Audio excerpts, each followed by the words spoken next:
Hello everybody, this is Fernando for the latest Ghost and Spirits video. Alright, I had promised that I was going to make a video based on your suggestion last time. This one heavily suggested, I think for quite a while now, and very much so recently. So I wanted to go ahead and cover it here for you, and it has to do with what is purported to be one of the most famous poltergeist activities yet. And it's because there's been so much apparent evidence tied to this poltergeist activity, and apparently it continues to this very same day. And then on top of that, it has to do with an actual home that's still there. It exists today, and so people frequently go straight to that home to try to see if they can still capture evidence of this activity. I'm talking about something that's known as a haunting in San Pedro, California, or in other cases it's called the Haunting of Jackie Hernandez. Although it's best to call it as a haunting in San Pedro, California, because it seems like it's a haunting that covers several people, not just Jackie Hernandez altogether, but still she seems to be the most famous name tied to this poltergeist activity. So here's how it first started. Apparently this started sometime in the 80s, because this was at the time that a woman named Jackie Hernandez was living at this home, and the very exact address, if you want to know, is 593 West 11th Street. Again, there in San Pedro, California. And the way it goes, she was living there in the late 80s, and she began experiencing some very bad poltergeist activity. And this is about as real as it gets when it comes to the extent of that activity. She had everything, like some of the stuff that I was reading. It's pretty much A to Z. For example, here's one of the more prominent things. Apparently there was this ooze that would come out or found various parts of the home itself. This is a picture of it here. Whatever this ooze was, it was coming out from very strange locations there in the home. And obviously she was not doing it. I don't think she was suspecting anyone else of purposely doing it. But there it was. It was this ooze that was coming out. Later, when it was analyzed, apparently it was consisting of some kind of human blood plasma that had high levels of iodine and then high levels of copper. So if you've seen some of the homages to, let's say, ghost and poltergeist activity, and it has to do with like blood flowing through the walls in kind of a strange way, this is it right here. Another thing that apparently was happening within the home is that people would say that there was this this insanely strong stench of decomposing matter, like let's say rotting meat or a rotting carcass, which is usually a sign of also having a haunting or some kind of poltergeist activity, when people smell something that just smells so putrid. And in other cases it's sulfur, but in this case it has to do with something that just smells rotten altogether. Now, another thing that she had described was she had seen 3 apparitions within the home. The first one that she saw was in the attic, and that's apparently where most of the activity of the poltergeist activity ended up occurring. And I'll talk about more of the other activity later on, but at least this one, she said that she saw, and this is pretty freaky, she saw a disembodied head just pretty much staring at her right up there at the attic. So imagine a floating head. There it is in the attic, a ghostly head, either following her or just looking at her from the corner. But there it was, and no doubt it was freaking the heck out of her when she saw that. The other 2 apparitions that she saw an old man one time as she was passing a bedroom. She saw this old man sitting on one of her kids' bunk beds, and this was right there in the middle of the night, and it was there sitting, staring straight at her. And the way she described it, it was just a standard old man, but of course it had the ghostly appearance. And then the other apparition that she saw was a more horrible one. This was a corpse-like figure of sorts that was in the dining room table. And this thing, whatever it was just also, again, just staring at her. But it had a corpse-like face, like its features were heavily sunken in. Think of it almost like if you've ever seen The Shining, If you see like those corpses that sometimes come out within the film, I'm thinking of that guy like with the bloody face. That one, it seems like that's what this kiss was, but it was more corpse-like, especially with the way she described it as it staring back at her. Now, those were the apparitions that she saw. There was apparently some physical stuff that happened to her as well. She would hear up in the attic some very loud scuffling of sorts. The way it was described was it was as if there was a 200-pound rat running up and across the attic, just causing all kinds of noise. So this was definitely something that she could hear. And then as far as the physical activity, she said that she had stuff that was thrown at her, like straight at her, just coming right out of the blue, and trying to cause some harm to her. And that's probably the worst thing when it comes to poltergeist activity. When you have something like that, physically trying to attack you and trying to make sure that you get harmed in that manner, then that's probably the full extent of it. Other things that she would witness, there would be orbs that would come out. Some of them would float, some of them would follow her, some of them would actually go through her, and she would say that she would feel like some kind of electrical charge as well. So again, the full gamut of when it comes to poltergeist activity, she was experiencing it there. Strangely enough, she never really brought in anybody to try to see like what was going on, despite everything that I just mentioned. She never really brought anybody else. It actually was a neighbor of hers, a woman named Susan Castaneda, that ended up calling some people to try to come over and see what the heck was going on. And so she ended up calling several people. I don't know if they all came in at the same time or if they came in groups, but the people that she called in, apparently there were four of them. There was a Dr. Barry Staff and his cameraman, a guy named Barry Conrad, and then there was also two other gentlemen. One guy, his name was Jeff, and then the other guy's name was Larry. They came over, they started documenting and seeing what was occurring. They also experienced everything that I just described. In fact, some of the footage and photos that you are seeing now, it has to do with what they were documenting. Dr. Barry Taff surmised that when it came to this woman, Jackie Hernandez, she was a perfect example of someone being a poltergeist victim, because it seems like she came from a very bad background of sorts. Who knows what kind of childhood she had, but it was not a good one. So already she was in a situation where she had a lot of anguish, maybe a lot of stress, maybe depression. It seems like also that she was, I don't know if it was some kind of mental duress or some kind of mental conditions of some sort, but whatever this was, she was experiencing abuse by men. She was experiencing a violent lifestyle, all the kind of stuff that encouraged, according to him, poltergeists, because they feed off of that activity. The more negative activity it is, the better, because then they in turn grow stronger and stronger. And a healthy environment is absolutely the best one when it comes to that type of activity. And so eventually it got to the point where they wanted to document more stuff, especially up at the attic. The strange thing though that they were finding out was anytime they went up to the attic, the camera itself would stop functioning.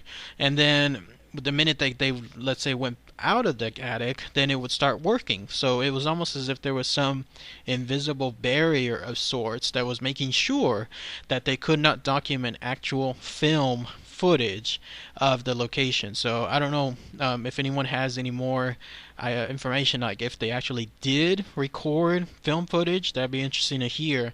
But thus far, at least what I could find, it seems like it's just pure pictures that were allowed up in the attic. So there they were. They went up. In particular, it was the guys, I think it was Jeff and Larry, if I'm not mistaken. They went up there and they started snapping pictures around. The guy Jeff reported that he heard a noise straight behind him. Again, he was there in the dark attic, and he heard a noise, almost like a whipping sound of some sort. He tried to snap a picture of what it was, but when he did that, his camera was suddenly flung from his hand, like something literally grabbed his camera, took it straight out of his hands, and then threw it several feet back. So much so that it broke. I think I was reading that the lens went somewhere while the camera went elsewhere. So whatever this thing was, it did not want its picture taken, very much so, and it was making its presence known because of it. But I don't think this deterred them because they continued to stay up there. But what happened next definitely was something very, very bad. And so what occurred was Jeff and Larry were there. Again, they were trying to inspect, trying to make sure that they could document and find what was going on. Jeff started hearing again some snapping sounds. I guess you'd call them some whipping sounds. And then what had happened was when he turned around or whatever it was, he suddenly found himself hanging from a large nail. So something took like a small piece of rope, actually placed it around his neck, tightened it, and then put it into a nail that was hanging right there near his position. And so when that happened, a picture was quickly taken to make sure that that this could be documented. And so you see it right there. Larry happened to take a picture here of Jeff as he's hanging by the nail because of what occurred just a few seconds back. And then I believe he took it from another camera angle too here, but it shows that whatever this thing was and whatever it did, it was clearly trying to make sure that it could cause harm, because if it was, let's say, a long enough rope, or if it was in the right position, it could have really harmed his neck, maybe even broken it. Who knows, depending on how fast things were. Obviously, at that point, they were calling it quits for that day. Jeff, in particular, was one that when he went down, that video footage, I did see that part because there is video footage of that part, but there he is coming down from the attic, and he's very, I guess, distraught. He's very just in shock almost at what had occurred. His face is pale. I mean, he obviously is in a position where he can't understand what just happened, but whatever it was bad. And so that was pretty much probably the worst thing that happened during that incident. And then also, what had happened too is whatever this thing was, it started to follow some of the people there that were visiting that home. In particular, it was that guy, Barry. He said that within a few days after initially meeting the people there for that home and doing this investigation, he said that whatever was in that home followed him straight to his home too. And he reported that the reason for this was because he noticed all of a sudden his chairs would rearrange themselves in the middle of his room. Another time he found a flashlight left right in the middle of his room, turned on and then pointing straight upwards. Obviously, like, the flashlight wouldn't have been able to, let's say, fall off somewhere, land perfectly in the middle of the room, land upright, and then turn itself on, all in like as perfect as a position as can be. So this was something else entirely different doing this. And then probably the most dangerous thing is he one time found his stove on, and when he tried to turn it off, he saw that inside the stove there were bullets right there sitting on the stove itself. So whatever was doing this wanted to make sure that they could put something explosive in the stove, and if but for the fact that he was there early enough, then that definitely could have resulted later on. So that was a bad thing. That's I was reading this information too about the home. Apparently whatever this thing is there also likes to follow other people home. There was a maid that was stating, someone that was working at a house a couple of houses down, and the maid reported one time that she saw that ghost that was very similar to the one that Jackie saw, the one of the old man. And she saw it, and it seemed like this thing was following her for a couple of houses, because she was walking somewhere in that block. She saw this thing and it started following her, but then it stopped. Either it stopped or it just disappeared altogether. But that was her experience. So again, it shows that something like this is ready to follow. More proof of this comes from the fact that if you wanted to know the whereabouts of Jackie, eventually she moved away. She moved to someplace called Kern County, which is about 380 miles north of Los Angeles, and thinking that she was going to get away from whatever was happening in that home. Nope, apparently it followed her there, and even the neighbors who helped move her in started experiencing bad things right off the bat too, because one of the neighbors reported that when they were helping her move in, they were helping her carry a large television, and as they were doing so, a ghostly face came on straight on the screen itself. So unfortunately nobody took a picture, but at least it showcases that, again, this thing definitely was following Jackie. The usual stuff was reported as well. Orbs was reported. Stuff was being moved by unseen forces. I finally got to the point where they wanted to decide and see what is going on, so they got a Ouija board out to try to contact the spirit and then ask it directly what is going on. It was also at this point that some of the previous investigators, Barry and Jeff, the same Jeff again that had that nail incident with regards to the rope, they were there as well. They went and they visited Jackie at her new home, and together they started with that Ouija board and asking it questions. It would answer whatever it was. It would answer some questions with certain answers, but it seemed to be like it was very vague answers of sorts, nothing really concrete. Eventually, though, they were able to get some questions like, why was it attacking Jeff, the guy again that had that nail incident? Why was it attacking it so much so? And it stated that it was because he resembled the ghost's killer. So they were able to come up and surmise that the guy that they believe that killed the person or whoever it was that turned into that poltergeist was a guy that was by the name of Charles Pearson. He was apparently a bad guy, a sailor of some sort, who had a bad reputation there in San Pedro. And interestingly enough, the rope and the way it was fashioned around Jeff's neck was a sailor's knot. So again, it ties into this thing potentially being like a person named Charles Pearson, or at least in relation to Charles Pearson. But they were able to surmise that this guy Charles Pearson killed two people, Herman Hendrickson and another guy named John Damon, and they seem to be the ones that are either the poltergeists themselves or together are one poltergeist. And they were trying to bring out this activity because when they asked like why were they tormenting Jackie, it was because they were feeding off of her energy. It seemed like they were trying to use this energy to make sure that they could be noticed. Maybe they could try to bring cause to what had occurred to them, especially with regards to that Charles Pearson, because it seemed like for all the bad things he did and the murders that he did, he kind of got away with it because nothing really happened to him thereafter. So all of this was happening, and then it culminated with Jeff once again, the guy with the nail, being attacked. He was actually, according to witnesses there, he was sitting down. He was actually thrown straight across the room, hitting the wall area up towards the higher area in the wall, and then coming straight down. So whatever was happening, unfortunately there was no cameras there. Nothing was working again with films. I don't even think photos were taken of the incidents, but that was again a very, very bad thing that happened to Jeff. So that's everything as far as the actual haunting. To this day, if the stories go and it's as true as it can be, anyone that lives there at that home, again the address is 593 West 11th Street there in San Pedro, nobody stays more than 6 months at a time, and it's because that poltergeist activity is still there to this very day.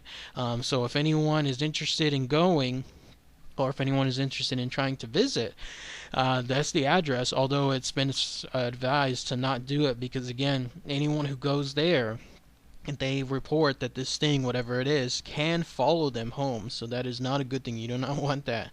So when it comes to that, you do it at your own risk. But otherwise, that's everything associated with that haunting in San Pedro, California. If anyone has any more information, maybe something I might have missed, it'd be great to hear. If anyone has any specific examples of other of people that might have experienced something bad there, that'd be also good to hear. And then lastly, maybe if someone has experiences personally, or they know friends of friends that might have gone there, that would be great to hear too. So alright everybody, thanks again as always, take care.